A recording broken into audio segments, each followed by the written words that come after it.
Morning guys, it's ST. We're going to test out this backup charging generator system here. Here's the PowerMax charger. It's got bulk absorbent float mode built into it. Right now the batteries are sitting at 25.3. It's 46 degrees out right now with 4-mile-an-hour wind, and we're getting 395 watts of power in, 15 amps, and we're going to go ahead and plug this charger in, see how she does.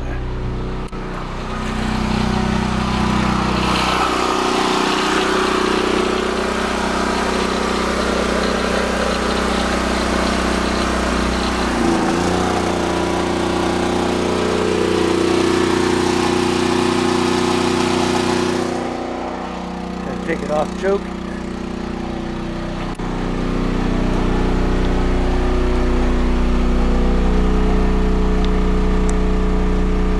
But it's set up, it should bring the batteries up to 28.2, and then it'll switch over into float mode. I got on the Trojan battery site and got some information.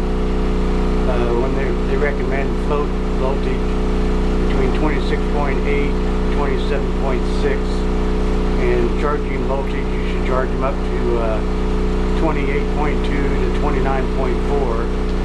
So we're going to stick with that guideline. All the fluid levels were checked before we started charging, and everything else has been working pretty good in the shed. Just not a lot of sun today. Plenty of overcast. Get a little bit of sun coming through, not much, but it's pretty cloudy all over. And I ran a test cord from the bot, from the output here from the bot up to the shed, and I hooked that in. That's just temporary. We'll see how it goes, because it takes about a 15-20 mile-an-hour wind to get this one going.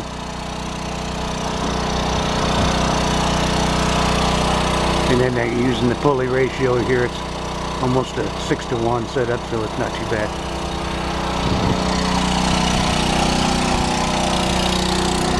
Got a lot of cleanup to do around here from the windstorm.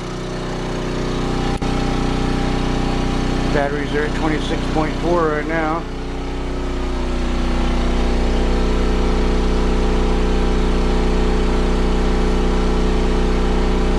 I ran this the other day. It took about 30-35 minutes to bring them up to charge. It's got a little built-on fan right here. If it starts getting warm, it kicks on. It hasn't even got warm yet. There's a little hookup down below for the vertical axis wind turbine. I still got to put a heat sink on it. I might go ahead and get a new bridge rectifier. There's the 2 rectifiers for the Missouri Wind Solar Freedom 2 charge controller. There's the brake switch. I don't really need a brake switch for the bot. It takes care of itself. But we're only getting like 4-mile-an-hour winds.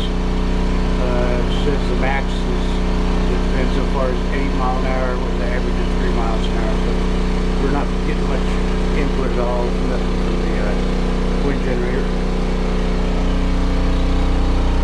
And solar, 234 watts right now, 8.8 amps. We got 1 kilowatt hour in so far. There's the inverter. Not much of a draw right now. It's showing 0 amp draw, but I'm running my lamp and stuff in there. It's 26.7 volts right now. It's inverting.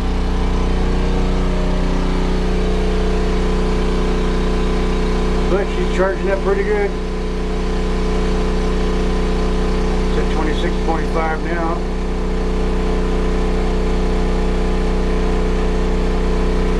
Once it gets to 28.2, you'll hear the load decrease on the generator, and it'll rev up a little bit, but it'll switch over into float mode. Float mode's about where it's at right now, 26.8 to 27.6 is float load, so it's almost up to there. But right now it's in full charge.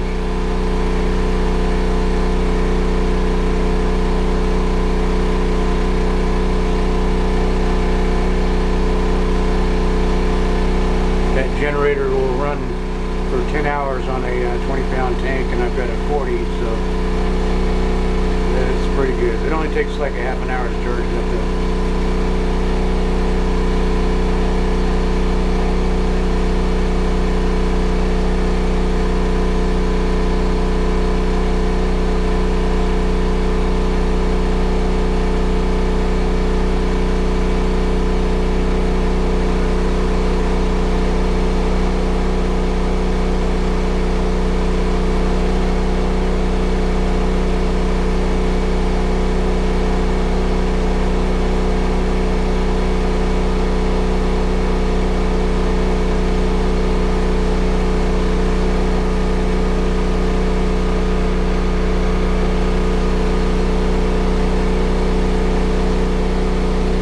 Alrighty, well, we'll go ahead and stop the video for now and start it back up a little later on when it's farther along.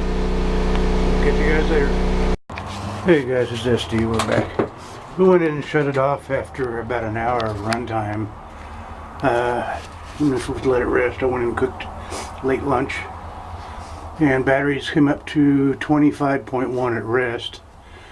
Now Trojan says that the 6-volt batteries, a good cell, is 2.15, or actually 2.17 volts per cell. So that figures out to 25.8 for a 24 volt bank. So I'm down at 25.1, so I could let them charge up a little bit longer. But that's looking pretty good.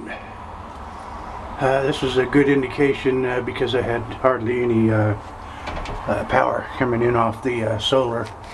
Right now it's only 70 watts, 2.7, 2.8 amp input. Really, sun's already setting down. No, nothing from the wind generators yet. I had a few little gusts, one up to 10 miles an hour, but it's pretty well dead out there. Anyway, tomorrow I'll charge them up again and let it run a little bit longer and see how well they come up, how they're responding. It is to test this generator and charging system out. It seems to be doing okay. Alright guys, we'll post this on YouTube and let you know what we're coming up with. We'll see you now.